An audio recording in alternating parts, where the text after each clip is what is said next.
Alright, heyo guys, my name is BetaEtaDelota, and once again, we're talking about furry conventions. This shit never gets old, does it? But seriously, this video's been something that I think a lot of you have been requesting for a good few years now at this point. Like ever since I started the whole furry thing series, people have been asking this nonstop. And not just people who are new to the furry fandom, who are trying to get into it, who are trying to have their first ever furry convention go well, but also for people who have had that experience but want to maximize their stonks with it. I don't know why the hell I said that. I'm still waking up, I'm sorry. And the question is simple. Beta, how do I prepare for furry conventions? I'm new to the furry fandom. What can I expect from my first ever furry convention? I'm going to this one here, or I'm going to this one in like 5 years from now when I'm allowed to. What can I do? Or even for the people that have experience. Beta, I've been to a few furry conventions here and there. How do I get to know and interact with people at furry conventions? I'm kind of socially anxious. I don't really know how to say hi to new people. What can I do? Do you have any tips? And like I said, all of these questions are simplified into Beta, how do I prepare for furry conventions? Now I know I've been asked this question ever since I started the whole furry thing series on YouTube. And this question might be simple, but it really isn't. It's really loaded and it's very complicated. And the reason why I say this is because even separating the two groups of furries, those that are new to the fandom, that really want to get started with their first convention, and those that have had experience, both of these are complicated in and of themselves because everyone is going to have a different social battery, a different situation or scenario that they find themselves at conventions, and different levels of comfortability with what they'd want to do at a convention. So even then, it's kind of hard to answer this question. So with regards to preparing for furry conventions, not in the sense of packing, but making your experiences better at either your first convention or future conventions, the answer is very complicated because there are multiple answers, there are multiple situations, there are multiple scenarios that one can find themselves in that may or may not apply to what I'm going to talk about in this video, which let me just say, there's absolutely no organization here. As someone that has tried to plan some sort of video for the past 3 years, I still haven't found a way to streamline information or streamline tips, advice, so on and so forth for those that need it. Because even within those two different demographics, furries have such different levels of social battery, such different levels of comfortability, and such different levels with being able to jump into new situations or trying new things. Because all of us are so used to doing the same thing over and over and over again. As soon as there's a little tweak or change in that, that's when we somewhat freak out. That's not even just a furry thing, that's just life. But even then, with those two demographics, the situations or scenarios that you find yourself in could be completely different. Like for example, you could be the biggest social butterfly in the furry fandom. You could have absolutely no fear of putting yourself out there, meeting new people, interacting with new furries, making new friends. And God, do I envy that to some extent. Like if you are that, I somewhat envy you. And that's okay. Or you could be something on the exact opposite end of it, where you could have some fear, some social anxiety with being in new situations, meeting new people, being socially awkward, which that's completely okay. I'm in that demographic of people, believe it or not. So with regards to having a definite answer that'll help everyone, there is none. And that's why in this video, there's absolutely no organization. And pretty much what I have to say may or may not help you. But either way, let's talk about how you can prepare for furry conventions. Whether it's your very first experience and you want to make the first one the best one, or if you've already had experiences and you want to make the next one as great as you can. So whether or not you're experienced with furry conventions, hopefully this video will help you. Alright, so to start things off, the best piece of advice that I could give for anyone really starting in the furry fandom is start small. And what I mean by this, with regards to any sort of social situation, is if there's a fur meet or fur bowl that's sort of smallish in attendance, maybe it's local to you, maybe it isn't, start with that. I would also say that for your first ever furry convention, starting with something like Midwest Fur Fest, Anthrocon, BLFC, anything that has a high attendance that socially everyone is everywhere, it can be very overwhelming with the amount of people. Starting with something like that is not the best. I'm not saying you can't do that with regards to your first furry convention, but for someone that might have a low social battery or is just trying to get to meet people for the first time, when you know that you really might not know anyone, you might not have any plans, you might not even have people to meet up with. It's very scary to do that. And in my opinion, it's ill-advised, especially if you're trying to meet new people, trying to make friends, trying to find that friend group that you really click with in the fandom. Going to a big convention might not be the best plan. And let me just say again, you can totally do it. Do whatever you want. If you can go out there and be social, go for it. But right now I'm taking into account people that might not have been to a furry convention and have a low social battery, similar to me. So the best piece of advice there would be to start small. On top of that, I'd recommend watching the Fur Meets video that I did a little while while ago. You know, the collab that I did with Gail Frostbane, like one of the moms of the furry fandom, does a lot of social stuff, runs a fur bowl, does a couple of other things for cons. Yeah, that whole video has a ton of advice on what you can do to start out as a furry. I give a couple of advice points for meeting people online, meeting locals in your area, going to a local fur meet, interacting with people face to face for the first time, doing it in a safe manner. If you paid attention to that video and took that into account with your furry fandom experience, you're way ahead. Let me just say, you're doing great. And even with regards to being social, being around new people, you kinda have to build up your sociability levels, or even just how comfortable you are in different social situations. So starting small is honestly the best thing that I could recommend. And this goes for going to local fur meets, going to smaller furry conventions. I don't know what those might be, but looking for some either in your area or something that you at least know that you can meet locals at, or people that you know online at, is a pretty good start. If we're using sort of my example with my first ever furry convention, Anther New England 2018. You've all heard this story multiple times, but it was my first convention. Around, I think, 2,000, 3,000 people attended, and the convention space was pretty small, if I'm being honest. It was very easy to manage, very easy to go around and see people, even though I knew absolutely no one. But even with regards to getting to know the locals, it was pretty easy based on the group chats that I was a part of, the people that I saw interacting in the group chats, and those that I saw walking around at the convention. So even just going and seeing those people or interacting with them, God forbid I actually did that, it was pretty easy. Even reaching out to people after the convention is a good point to do. That's what I did with my friend Pineapple Fox. That's how him and I actually met for the first time. I think I've told this story a few times. But basically, at Anther New England 2018, I saw him walking around, just doing his thing. He was in fursuit. I was thinking to myself,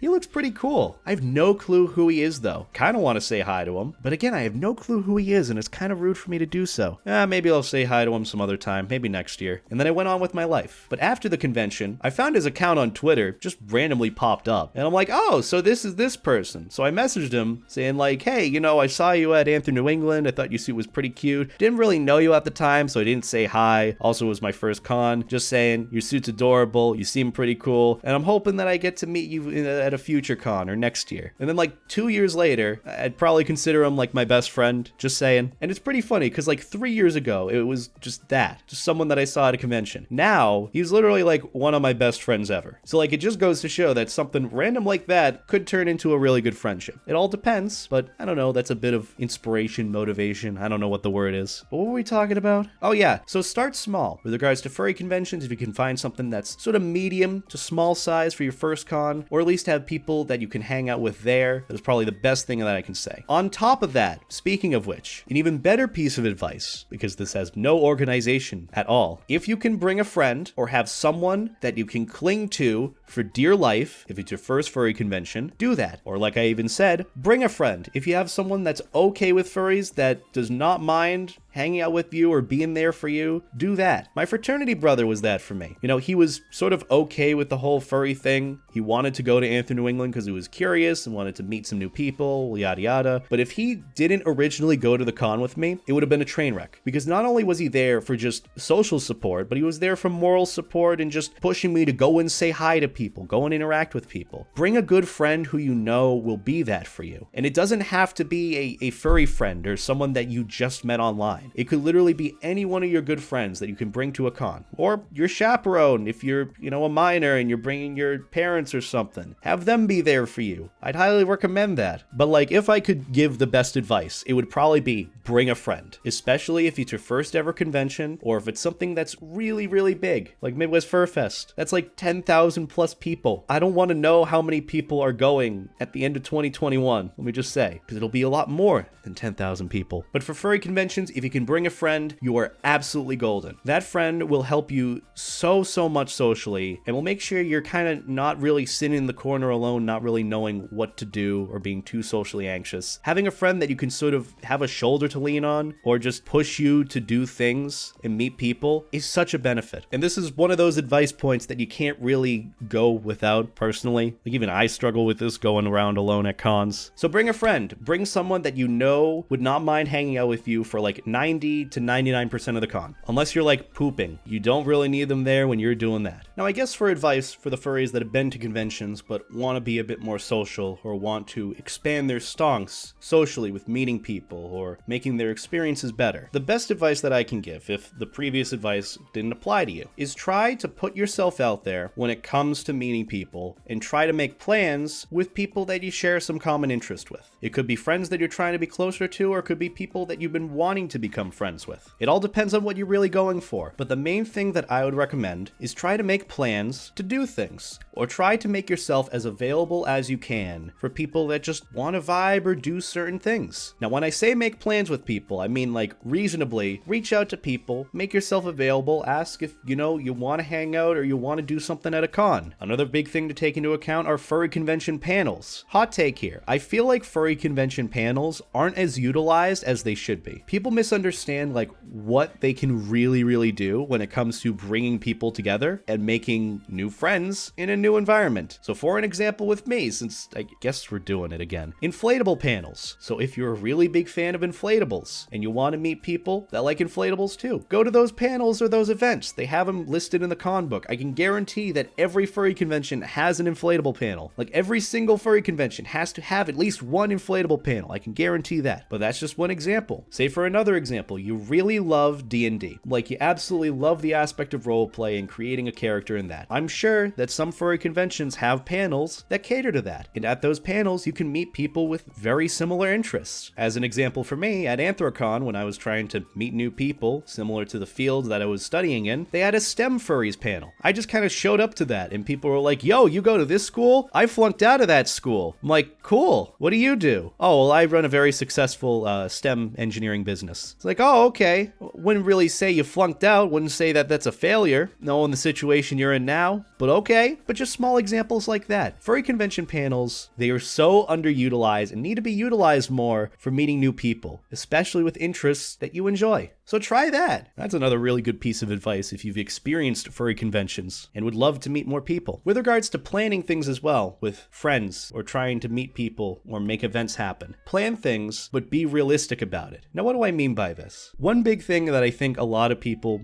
don't really realize is depending on the convention, things can be so spontaneous and plans can fall through so easily. Like for example, with MFF, don't try to make plans with people at MFF, especially if they have several different friend groups as well. You can try to make things happen, but be realistic in the sense that bigger conventions, planning things are very hard, and sometimes you just got to go with the flow of whatever is happening. With smaller conventions, you can probably more easily get away with planning things, because with smaller conventions, if the convention space is small and there's not much to do there, some people will go outside of the convention space to do other things. That's when you just sort of hang out with them. To sort of put it into perspective, when I went to my first Midwest Fur Fest, I was so excited to meet all these people that I had interacted online with, that I had become friends with, that I really just wanted to meet and hang out and spend time and do whatever with. And I was talking to one of my friends about this, and he's a very level-headed dude. He gave me some really good advice that day, and I took it into account with my MFF experience. And because of his advice, I wasn't disappointed in the end for how things turned out. So he told me, after hearing my sort of rambling on about wanting to meet people, he gave me a really interesting piece of advice. Make a list of all the people that you want to see or spend time with or meet at MFF. And I did. He's like, okay, cut that list in half. Doesn't matter where you cut it in half or who you meet or whatever. Cut that list in half. You will meet maybe 2/3 of that half for people at MFF. And you know what? I took his advice and I did exactly that. Even as someone that was socially all over the place, I was sort of a social butterfly at that con. I didn't really have a choice but to be, because I wanted to make the best of it. That was genuinely all I was able to achieve that convention. And you know what? That was okay. I had some people that really wanted to hang out with me or really wanted to spend time with me or wanted to make plans, and they were okay with not being able to see me because they understood the sort of convention environment that MFF was. Now, if it was a smaller con, say for like Anthro New England or something even smaller than that, then expectations could be a bit more, I don't know, let down in that sense. It's very complicated. But the point is, when you make plans, take into account what con you're at. If it's something small, then,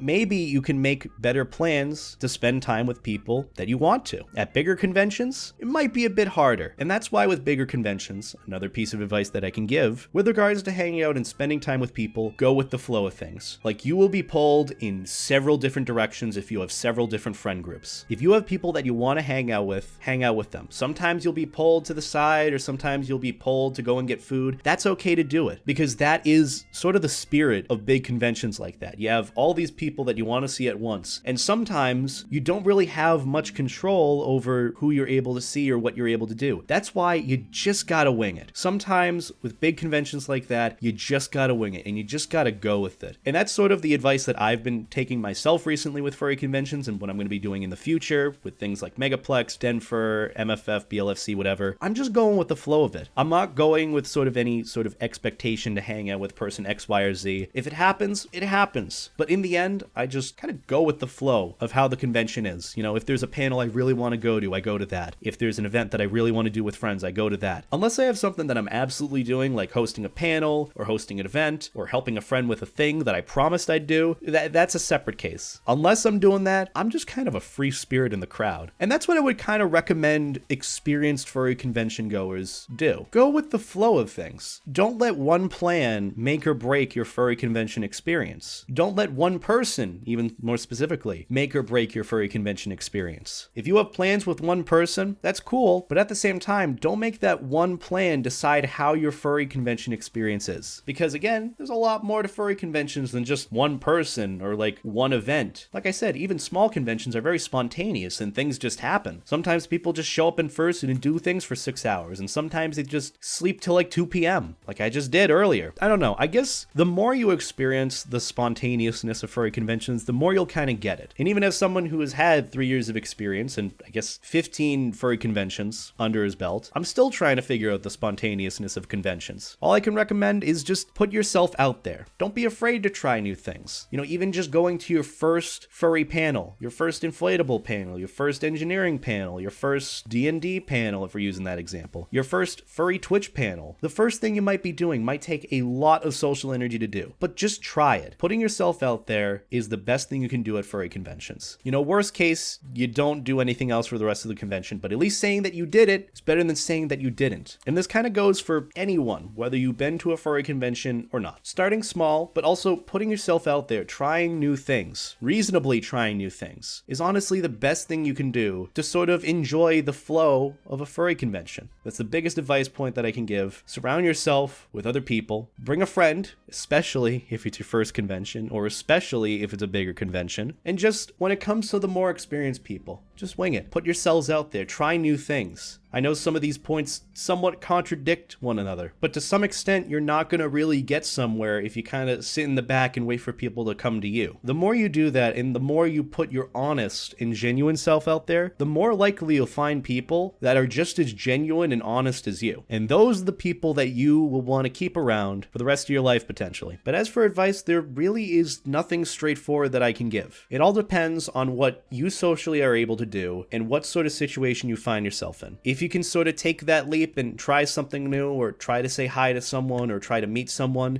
do it. Just do it. You know, as someone that does have social anxiety and did start from literally knowing absolutely no one at furry conventions, you can build up your social battery. Like literally before COVID happened, before the pandemic, at TFF, I feel like I was slowly becoming an extrovert. Like I started somewhat thriving off of social energy, like interacting with people, wanting and craving to be at parties or raves or meeting new people, trying new things. Maybe that's not the same thing with introvertedness and extrovertedness. Those are probably two separate things. But with regards to a social battery, I really had made it grow. Obviously, it had, you know, gone down a bit with the pandemic and all that. But the fact that I was able to build it up to that point from where I began in the furry fandom just kind of goes to show that anyone can do it. Honestly, whoever is watching this video, you can do it. You can bring your social wishes and desires within the furry fandom to life. But mostly, have fun. Going to a furry convention is your own experience, and you are in control of what you make of it. It's not just the people around you that can make it or break it, but ultimately, you make your furry convention experience. You know, you paid for the admission, you paid to travel there, make the best of it. It's a once-a-year experience. You see why I said there's no organization or style to this video and why I've been putting it off for 3 goddamn years? Because I really don't know know what to really give for go-to advice. But at least with speaking from experience, this is what I do, or this is what I'd tell other people to do if they were in the situation that I was 3 years ago. I do apologize if this video was very unclear, unorganized, but hopefully you gained something from what I said. If you want me to talk about something different or more specific with regards to furry conventions, meeting new people, social aspects of the furry fandom, please let me know, because I've really only gotten the vague question of, hey, how do I prepare? And that's kind of why I'm doing this video. I can maybe do something more specific down the line, you just gotta let me know. Or really, if I think of something at like 4 in the morning while I'm high as fuck. That's a separate thing, but thank you guys for watching. I hope the advice that I gave helped. If it didn't, I'm very sorry I wasted your time. But other than that, have a good day, stay life jacket as always, and